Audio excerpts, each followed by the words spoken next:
We give you permission. The only person we are not allowing you to disappoint this year is you. But just make sure you listen to yourself and make sure that you respond to that internal experience. I would say that that's a really important part. And when you feel anxious or you feel stressed or you feel, overwhelmed, make sure that you listen to yourself and do something in response to that to make that managed differently. This podcast represents the opinions of our hosts and guests. The content here should not be taken as medical advice and is for informational purposes only. This podcast also does not establish a standard of care, doctor-patient, or client relationship. No guarantee is given regarding the accuracy of any statements or opinions made on the podcast or website. And because each person is so unique, all listeners are encouraged to connect with counseling and medical professionals for assistance with their personal journey. All people, places, and scenarios mentioned in the podcast have been changed to protect the privacy of those involved. Welcome to We're Not Fine. I'm Dr. Talia Jackson. And I'm Dr. Jensen. We thank you for listening every week to our deep and thought-provoking conversations about relationships. Hey, everybody. Welcome back to the We're Not Fine podcast. We are doing part 2 of managing holiday stress. No mailbags this time, but rather just our kind of professional guidelines. That's right. Part 2 is the how-to. We had all those juicy mailbags, and we just loved every minute of diving into those real life situations.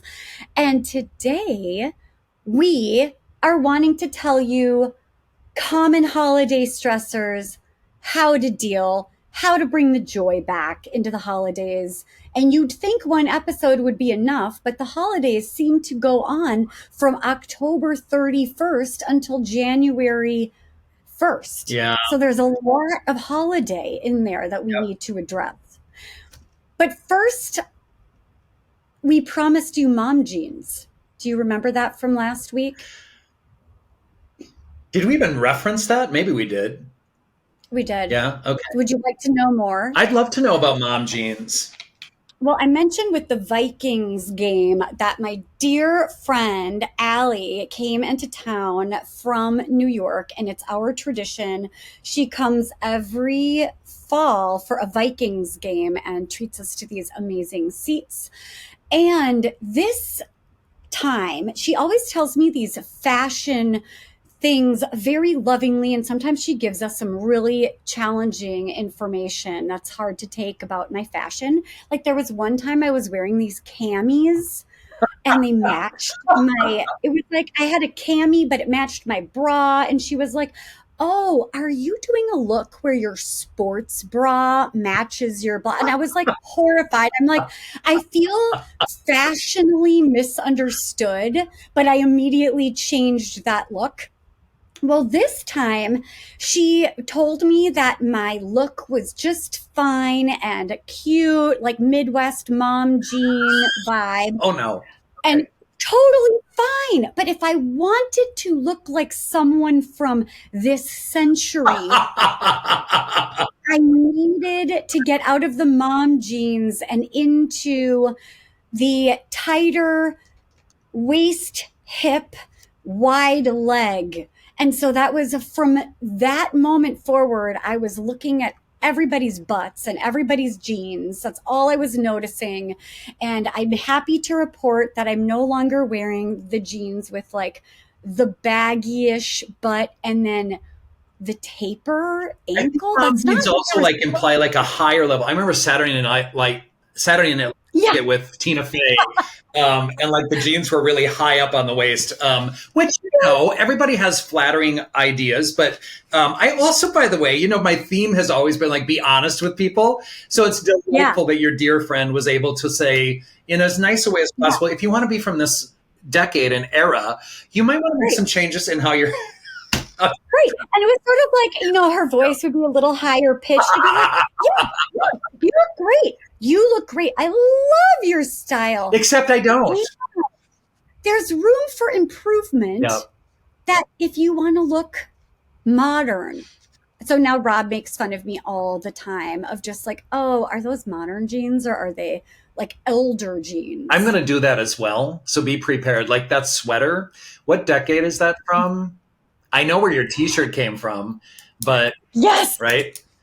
So as soon as I go remote, because of course this is part 2 during our quarantini episode, except we're not drinking a quarantini. We should be. Because my little one has COVID and I'm doing the responsible thing by not breathing on humans that I care about and even those that I don't. But yeah, so basically this is what I do. I'm in pajamas. I put on lipstick and cashmere throw sweater that I look very modern, and the lipstick makes me look like I'm not in pajamas. Anyway.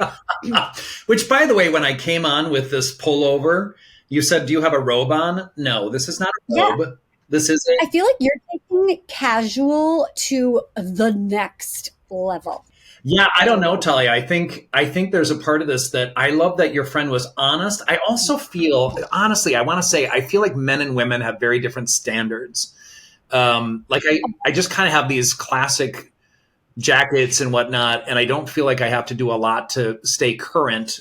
Maybe I'm obviously. Maybe you're wrong. Maybe I'm wrong, and maybe you're. Look at me, Doug. If you want to be from this decade, you have to like taper your pants a little bit more and have a baggy butt. Maybe the old mom jean is the new gay street jeans. Can I have your mom jeans and try it out?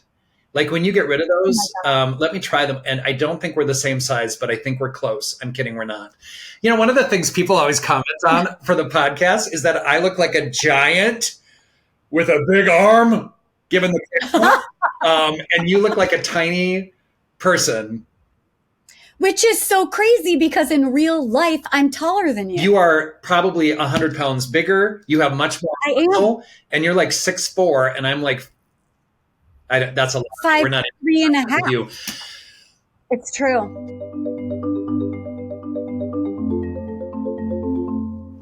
What we should start talking about is, of course, and I wonder if you want to like start the conversation about like the common stressors during this time of year. And, you know, in the last episode, everybody, we did kind of identify through the mailbags, kind of like what some people were experiencing with stress, family issues, not wanting to spend the money, you know, all of the pieces about the travel expenses and the travel and the hustle bustle. Yeah. But we're going to reiterate some of that stuff for you all so that you have a really clear sense of what, you know, we oftentimes experience in our practice and what we talk to people about almost nonstop during this time of year, right? It's what everybody's talking about. Yeah. And there are the people that really hate this time of year. It's because of these stressors. Yep. And I also want to later go into all the reasons why people actually love this time of year. It's a good reminder for both. Yep. So here are the stressors. Money is like number one, right? People expect you to travel. People are expecting gifts. They're always like expectations and obligations about exchanging gifts or whose house do we go to. And even if you're doing something really low key, you're still decorating. You're still buying a lot of food, and you're still probably doing the little gifts or stuff. Like holidays, no matter what, are really expensive. And that's really stressful for people. It's something to always keep in mind. I always wonder, and we can get into this later, if there are families that might consider just being like, hey, or like what is it called? I want to say Secret Santa. Is that what it is? What are you referring to? Where you get like one person? Yeah, like at a workplace, people will draw names and there'll be a Secret Santa where you give the gift to somebody. I don't think you even assign your name. I don't know, maybe. I love it. It sounds so simple. Yeah. And it sounds cheaper. What if we did a Secret Santa with each other, Talia? Like we would, like you could draw my name and I could draw yours out of a hat. Like if you got your name, you put it back in until you get my name, and then we'll be really surprised. So romantic. Yeah, we'll be really surprised. Are you going to give me another spam lay?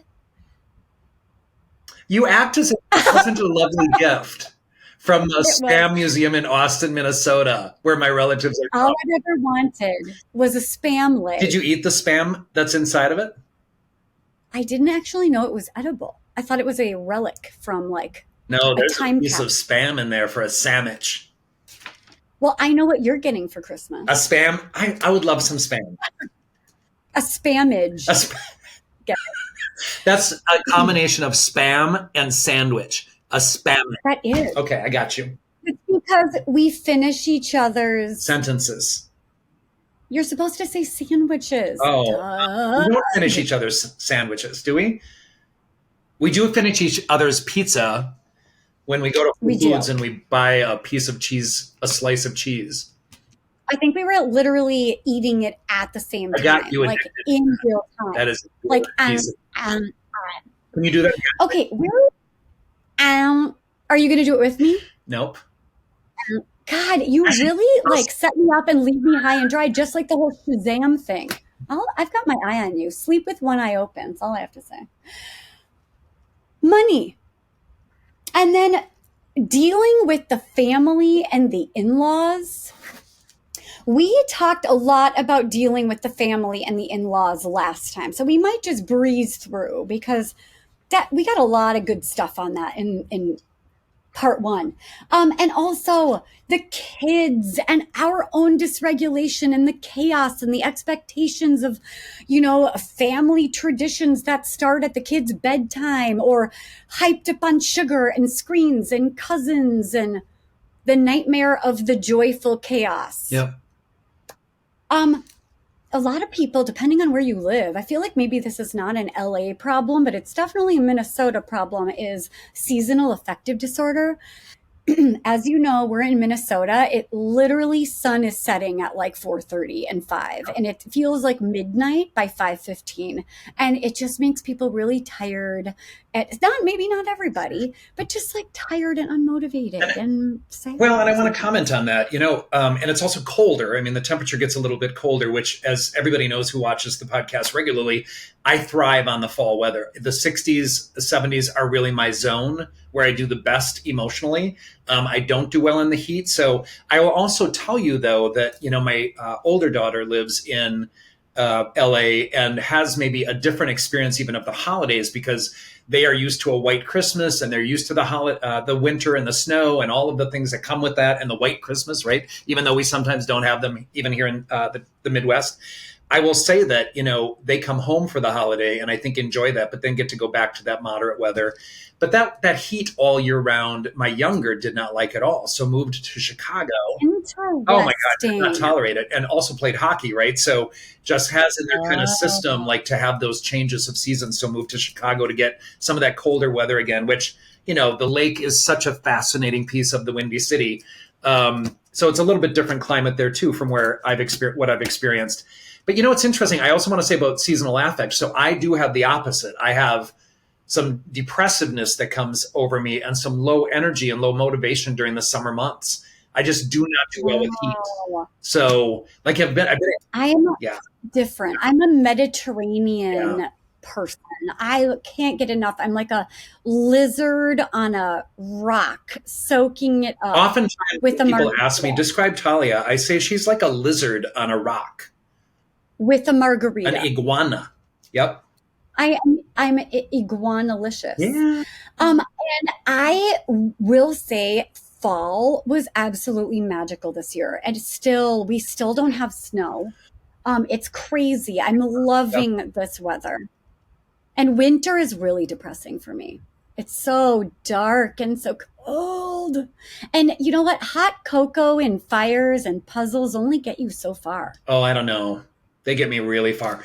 Although I have noticed, by the way, as I've gotten older, I will say, and I've talked to my friend who can prescribe medication, I have found myself in late January kind of feeling some down mood. So I admit to some seasonal affect that as I've grown older has been more prevalent. And I just, I want to say on that, not to get too far into, strategies, et cetera, but pay attention to that, folks. I think we kind of try to dismiss some of our mood. We try to diminish some of those symptoms that show up for us, but pay attention to those. And please talk to your doctor or physician or medical provider or, nurse. Yes. Talk about those things with those people. Happy lights. Yeah. Have you ever heard of these full spectrum happy lights? They actually really do help. Are you going to show me yours? Show me yours and I'll show you mine. Mine is actually attached to something. I can't. Is that why you are so bright-eyed and bushy-tailed? Wait a second, it's off. I know. I don't even know how to turn it on. Oh, wow. You know what? Friends, if you do have one, you should learn how to turn it on first. And our last That is concerning. two stressors that really come up often. I mean, it's also election season, which no matter what side of this election you're on, it's stressful. Yep. You got to admit. And also, regardless of your religious beliefs, there are a lot of holidays. A lot of holidays right now. Everyone is in the holiday hustle and bustle, even if your holidays look different from each other, because they're all at the same time. There is sort of this expectation of everything being like big and commercial, and that's really stressful for most. What do you think, Doug? Well, I think all those things. I think that was a really nice summary of kind of, all the things that oftentimes are general stressors that people experience. And I just want to, before we go into some strategies on how to manage that, I want to specifically talk about like what I've noticed in our work over the course of time, and feel free to add to this. I find that either people kind of just decide to plow through, this is what I have to do, I know how it's going to be. And so I just have to like buck up and get through it and spend all this money, go into debt, ring up my credit cards, all that sort of thing. Please don't think you need to do that. And we're going to talk about managing that a little bit differently in a bit, but don't go into situations that make you feel bad after. So oftentimes what I think some of the aftermath of the holidays is this letdown, like, oh shit, now I have a $10,000 credit card bill. I spent too much on people. I bought expensive things that I could not afford necessarily, that weren't in my budget, which we'll get to the budget part. But I really think it's very easy, and you and I have talked about this. So I think with all of those things that you referenced, it's really easy to lose perspective. And I always encourage people, and we're going to talk about managing this as well, but make sure that you keep in touch with yourself and you listen to yourself, especially during this time, so you don't lose that perspective and you don't kind of go off the deep end. But my biggest concern, honestly, is kind of the physical and emotional ramifications and manifestations of that stress. I mean, cortisol, adrenaline, cortisol can affect so many things. It can affect mood, libido, weight gain. It can be a skin issues, difficulty sleeping. I mean, we have so many different things. This is also a time that we drink a little bit more. And so I think because of New Year and champagne and the expectation on that, there's a lot of people who kind of drink themselves into oblivion on the holidays. And also the stress, and people are self-medicating. Yeah, for sure. So I really think that's a big piece. So those common reactions feel really important to identify. And it's really easy to just assume, okay, the holidays, this is what this means. I'm sure you experience this in your practice as well, Talia, but it's like so many people will say that this was so difficult. I'm not looking forward to it. It's a lot of running around. I have so much meal prep to do. Even Thanksgiving for people who do the cooking, it's like, it's so much work. Is it really worth it? There's these leftovers, whatever. I think Thanksgiving is such a beautiful time because we don't have gift exchanges during those holidays generally for people. And it's not religious for the most part. I mean, if we think about like the indigenous piece, that's right. It's easy to feel really disgusted with the whole holiday. And I absolutely respect people that have rejected it entirely. And I think it also brings it back to like every single holiday is either a nightmare of judgment, expectation, disappointment, the hullabaloo, or we can remember what the purpose of it all is, which is supposed to be family togetherness and creating traditions that actually feel good. Yeah, and it's interesting too. The word indulging came up for me as well. Like, the tendency to overindulge, or the tendency to overeat, or the tendency to overdrink. I really think there's a tendency when you're in these circumstances, and it's a time that a lot of people will kind of just hang out, watch football, etc., or whatever ritual that people do, watch a movie. The reality is, I think it's really easy to just keep eating or keep drinking or whatnot, and monitor yourself and what feels good. It's not fun to overeat. But, we talk about Thanksgiving as having a feast, right? So while there's something really beautiful about making sure that you are satisfied, don't over-satisfy yourself. It just doesn't feel good. Well, and maybe the beautiful part of the feast that we need to get back in touch with is that there's something really beautiful about, and it's cross-cultural, about creating a beautiful meal and sharing a beautiful meal together. And that maybe the feast That loud noise was Romeo Pug trying to get in. Sorry about that. And that the feast, maybe we think about it as being really intentional and mindful of savoring and connecting rather than stuffing your face to get the day over sooner or whatever that's about. No, I agree with that. It's interesting as we were talking. I realized that one of my buddies is making a turducken, which I've never had. Is inside a turkey. I'm not even sure what that is. That's next level. Well, it's next level. He's talking about like having to stay up all night to cook it. And I'm like, why is that? And he goes, because there'll be a grease fire if I don't. I'm like, I don't love anyone that much. That is the next level love. That is like a love language. He loves me. That's what I'm going to frame that as. He's also really good at cooking, so I have zero doubt that it's going to be amazing. So let's go into like how to manage all of this. And what's interesting is, Talia, I found myself joking laughing in my head, I should say, about planning ahead. Like I want to say plan ahead, like be very thoughtful about like what you're going to do, what you really want this to be. And so I think that imagination of what it is that you want this to be and what you want your Thanksgiving to be or any holiday that you celebrate after that, like what do you want it to look like? What will replenish you? What will give you joy and satisfaction? One of the ways, and you've joked about this in the past, my kids know that around September, make sure to give me and their mom a list of things that they want for the holidays so that we can, if they're, my children sometimes order things that are from Japan or Korea. And so I find myself really benefiting from having a little bit of time to get those things ordered because it takes time to get them. So that plan ahead. I feel like you are a public service announcement to all of us that have ADHD and trouble with executive functioning and planning. You guys, listen to what he's saying. There's still time. Do it today. Don't be like me. Don't be like me. Be like Doug. Be like me in every other way because I'm way more fun. Here's what's really. Okay, I'm sorry. Did you just say you were way more fun? Yeah, I'm literally way more fun. I'd like people to write in on what they think. I'm kidding. Who's funnier? Who's funner? Who has a better butt in their jeans? Who's saggy butt and who's a modern butt? We're going to have competitions. And there's going to be a winner and a loser because that's what the holidays are about. Okay, so don't listen to my co-host at all about her.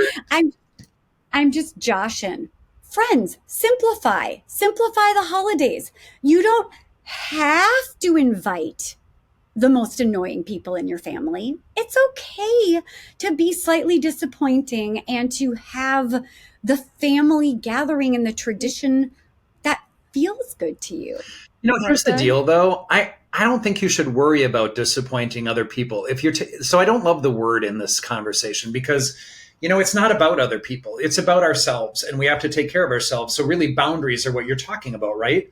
Like we want to make sure that we have boundaries and we can say no and we can create the situations and we can not invite people out of obligation to our events.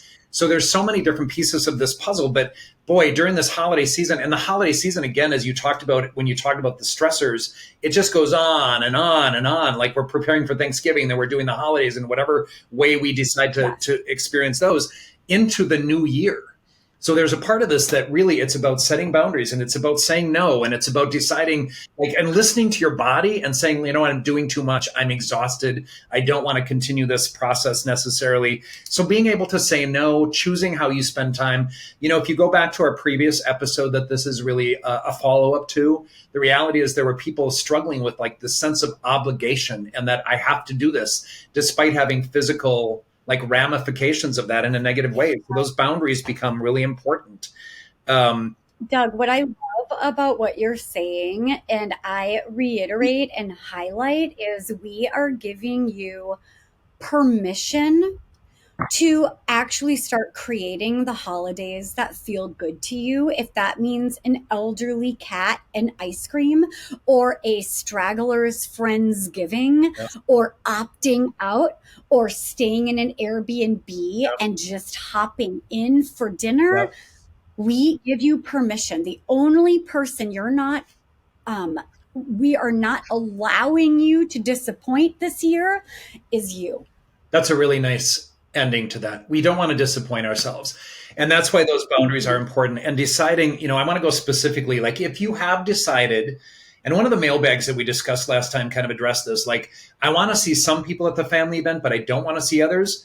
We've talked a lot about, how to make sure that you have an anticipation. And I'm someone who believes in scripts. So please be prepared. If you know that you're going to get into politics or lifestyle or whatever sort of conversations with people that you are at odds with, which feels regretfully so much more common in our culture than it ever has been before, which is kind of why we came up with the name of our podcast, right? Like this culture that we live in right now is very troubled. The world that we live in is very troubled for a lot of different reasons, and people are not generally feeling fine. And so, really identifying, like if you are going to be in environments that actually cause you strain, or that there's going to be some conflict with people, be prepared to say, so I'm not going to talk to you about this. Let's enjoy the holiday together. If that person persists, making sure that you continue to establish that boundary, and you might need to just leave that environment. I cannot believe, by the way, the audacity of, when I have clients who are telling me about their family stories, the audacity of people who just keep grinding in their, negative talk about things, or just demand on having those conversations when they know that the other person is on the opposite side of that coin. Like I'm not going to be in a conversation at a table where people say gay is a wrong thing and you're just a really abnormal, unnatural person. Absolutely fucking not. I'm not having that conversation anymore. I'm going to stop that really quickly because that's a bigoted point of view. It's really small-minded as well. I could go on and on and on. So I also like in some ways, I feel really lucky that I have the world's smallest family here in the US. Yeah. I mean, I miss my family in Israel so incredibly much, but we don't really do the holidays together. It's just my mom. Yeah. And Rob has a brother, but they're not local and they have their own family stuff that they do. Yep. But I can't even imagine a scenario, which is most people's scenarios, where and also you guys know I'm a 7 in the Enneagram, which means that I would rather gnaw off my own arm than feel trapped in misery and discomfort. Absolute nightmare. And that's where I feel like if you can't afford an Airbnb next door, which is most people, yep. Or if you don't have anywhere to escape during these miserable moments and you can't just get up and leave, that's what bathrooms are made for. That's what guest rooms are made for. Get in your car. Turn it on, not in. Yeah, drive. Get something at a store for a very, very long time. And buy yourself a pie and go home and enjoy it. Or a big thing of whipped cream. You can't go home. Spray the bottle. You're trapped. What if you're trapped? No one's trapped. I don't believe in trapped. You're trapped if your spouse is staying. You catch your spouse and you say, run out. I'll have the car. Just run in the car as I'm driving by. I'm not even going to stop. At 30. Yes. There you 55. Go. We solved an unsolvable problem. I was worried you would be trapped in the bathroom all night, but no, we're talking getaway car and excuses. Believe me, I can give you 30. Violently ill because of a turducken. I don't know. Hit me up if you need. Doug hates I hate excuses. I believe in honesty. I believe in getting out of situations that feel horrible to you by lying in whichever way you need to. Yeah, I'm not a supporter. By whatever. It's like, who are these people? By the way, of course, this is where the beauty of you and I coming from different perspectives, where you believe in lying to people and I don't. Where you believe in offending people and I believe in keeping the peace, but then disappearing. Do you hear if Julie? People are offended by the truth. You know what I think of that. Doug, do you want to talk about budget? No. Outside of saying, I guess I could certainly talk about it. Like, plan ahead. Like, decide how much money you really have to spend, whether that's $200 or whether that's $50 or whether that's $2,000 or whatever it is. Stick to your budget because it doesn't feel good afterwards, as everybody knows. Like, there's kind of remorse, and while we're impulsive and we're in the moment and we want that gift for that person, it's not worth it in the long run. Like, just don't do it. Doug, I have a quick Christmas question for you. Do you have any opinions about yes a coupon book of hugs, kisses, and experiences? Okay. Doug just disappeared into his neon green hoodie. No one can see you. No one sees you, Doug. You've disappeared. I'm not on the screen, right? No, no one can see you. So here's what I think about that. If I got that from my kids, I'd be like, this is the most beautiful gift I've ever gotten. Even if your kids are in their 30s? How about 40s? How can I get away with it? In fact, you know what's so funny is I'm going to see my older daughter soon, and I told her all I want to do is probably just hold your hand and hug you the whole time because I miss her so much. And of course, she would be horribly not into her dad doing that. Oh my God, that is the sweetest thing I've ever heard. And it just like, I was just talking with my eldest about this the other day about there's something really tragic about the adoration, obsession, and love that flows downstream from healthy parent to healthy child, right? It's like you can assume if your parents are healthy, they love you so much. All they want to do is look at you and gaze into your eyes and sniff you and hold you. And I did tell her that, by the way, yesterday on the phone at the end of the night. And did she say ew? I don't remember how she responded because I remember being prepared for like a negative. And I'm not, it doesn't feel personal, I'll be honest. I just don't. No, because it doesn't go upstream. Right. That's what I'm saying. I mean, my mom had me go to this opera because she loves opera more than anything in the world. But the opera was not an actual opera. You love opera? I do. My daughter, by the way, my child who went to NYU took me to the most amazing opera at Lincoln Center the first time, and I just stared. Like I was so in awe of the whole experience. So I got like this grand experience in Lincoln Center to watch my first opera, and I will never forget it. So I really should go more often. Well, I love that. She needs an opera partner. I have a confession to make. My mom said that holding my hand and looking at me was the best part of the 3.5-hour opera. And it was so sweet and so heartwarming. And just, I think about the same thing when I'm with my boys and how that feels like when I'm driving them and I have my hand in their hand or snuggling and watching Modern Family. And I'm like, it's like Tina Fey talks about the office crush is like, you're obsessed with your kids in this way. There's just something there. I don't know. So back to managing stress, and on that very topic, that's a beautiful face, by the way. I'd like you to keep it. Yeah, that one. What I think about this, I realize not everybody watches the YouTube, so they can't see that, beautiful smile of yours. That's very organic and natural. They will know. So part of this, though, is exactly what you might have just said. So I want to piggyback off, listen to yourself, right? So again, managing the holidays, be sure to listen to yourself as you're in the environment, as you're sitting at the Thanksgiving table, as you're sitting, and this goes for the second holidays or the third holidays that you decide to indulge in as well during this time of year. But just make sure you listen to yourself and make sure that you respond to that internal experience. I would say that that's a really important part. And when you feel anxious or you feel stressed or you feel, overwhelmed, make sure that you listen to yourself and do something in response to that to make that managed differently. I want to go just generally. I always say this, and then anything you can add to this about managing, right?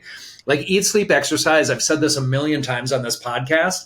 It's important to eat well. It's important to get some good sleep. Sleep is critical during this time of year. It's critical anytime, but and you have talked about your sleep disturbance, Talia, recently, and it's really just deadly to our ability to function and think and really do our best in our world as parents and as siblings and as friends and as parents. So I think and professionals as we are sometimes, not today, but I think there's a part of it that Yeah. And then, the exercise piece, and there's so many different ways of doing this. I know a lot of people who take walks, and we're so fortunate to have this really lovely weather in the Midwest right now where it's like 60s and it's, late upper 50s. It's really a beautiful time of year to kind of get out and make sure that you are getting a walk or you're lifting or whatnot. I actually did some lifts, some bicep curls before this particular podcast. So, ooh, I'm impressed. It's easy. I walk in my basement and I do some bicep curls, which always helps. Because, yeah, for sure. I agree with what you said. And I love the idea of it figuring out how much of this stress that happens in the holiday is our responsibility to manage. What could we be doing better to take better care of ourselves so that we're not maybe as overwhelmed, resentful, feeling obligated and irritated, and how much of it is not ours, and what we want to do about that. Are there opportunities to recreate tradition, pick and choose, really study the parts that feel like they're full of dread and obligation, and the parts that are like, all I really want to do is this, like, I want to make cookies and eat sushi. I had a couple that they were amazing cooks. They created this big elaborate Thanksgiving, but the best part of Thanksgiving for them was the day before Thanksgiving. They were in their pajamas. They ordered sushi and they did all of the cooking prep, listening to music. And then it was literally the sentiment was, who cares about Thanksgiving? This is our favorite tradition. Everyone in pajamas eating sushi, creating this beautiful meal. And I always think about that. And that's what I feel like the tradition should be. I agree. I love all of that. I really, I love that story. Because the other part of that is it doesn't have to be the same meal. It doesn't have to be a traditional Thanksgiving feast of turkey or turducken. In my case this year, I've never had one. I hear we'll see. I look forward to trying it. Turducken, keep on trucking. Oh, that's clever. Yeah, You're I welcome. love that. I think we need t-shirts. Well, is there anything else you have to say about this? No. Well, yes, subject? I do. I want to say to all of our viewers, we are so grateful. Thanksgiving is a time of giving thanks, and I really think we should do that every day.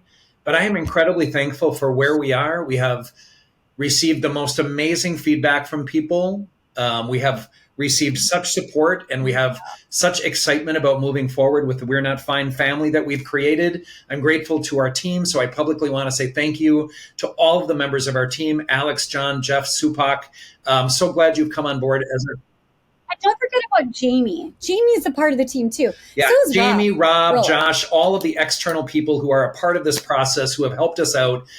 Thank you to all of our guests who have so graciously been a part of our process. I do want to say thank you to all of you. I'm very grateful. I feel like sometimes the luckiest person on the planet to have my friends, and this podcast experience has been amazing with you, my dear. I love you so much. I am so grateful after many times of asking you to do this with me that you agreed to do it. So this is so beautiful. And yes, our date where you invited me to become your pod over spouse, sushi, by the way. I said no 3 times. Over sushi and cocktails. And I was like, oh, I get a sweat mustache every time I think about talking in front of people. Oh my God, look at this gratitude. I am like rolling around in it. I love you so much. And we wouldn't be able to, like the magic that we have together, I think is really special. And I feel like we're modeling a very special kind of relationship. And we have to work at it. This is real. This is not fake. We are working and we are loving and we're navigating and we're negotiating and we process all the time. I'm helping Doug become a better version of me. Just kidding, guys. That's like the opposite of my whole, I just thought it was funny. It landed flat. Is anyone laughing? I'm laughing. I am also incredibly grateful to our beautiful team. I love our podcast. I love our people. I love the direction. Cannot wait for you guys to come along on this journey, all of the twists and turns. It's going to be amazing. And if you got value out of today, please like and subscribe. You can follow us on YouTube. It's We're Not Fine. We're actually funnier 3D maybe than 2D. I don't know either. I think that's a preference. We'd like to know. Socials. Dr. Talia Jackson, Douglas L. Jensen with an EN, We're Not Fine Pod. Follow us. Tune in. We have we'renotfine.com where you can subscribe and give us your email, and we'll be updating you on all of the events related to WNF. I like using that acronym these days for We're Not Fine. That's what that stands for. And then I also suggest that anyone who has any questions for us about relationships, about mental health, about managing life at this very complex time in history, please go to we'renotfine.com, submit your questions to us on that site, and we would be delighted to hear from you. Please, around. We live for the mailbags. Live for that. It's our jam. That is correct. Okay, you say. Are you gonna cue me to say we're not fine, but at least after this public service announcement, you can now go out there and get a tight butt, wide leg, modern jean. And not your mom jean. Talking to you, Doug. Say, or if you like mom jeans and they feel more comfortable, just do you. Fair. I can't argue with that. Maybe I'll wear my mom jeans in private and modern jeans in public. I could go on and on about that. We love you guys. Happy holidays. Love you all. Thank you so much. Happy holidays.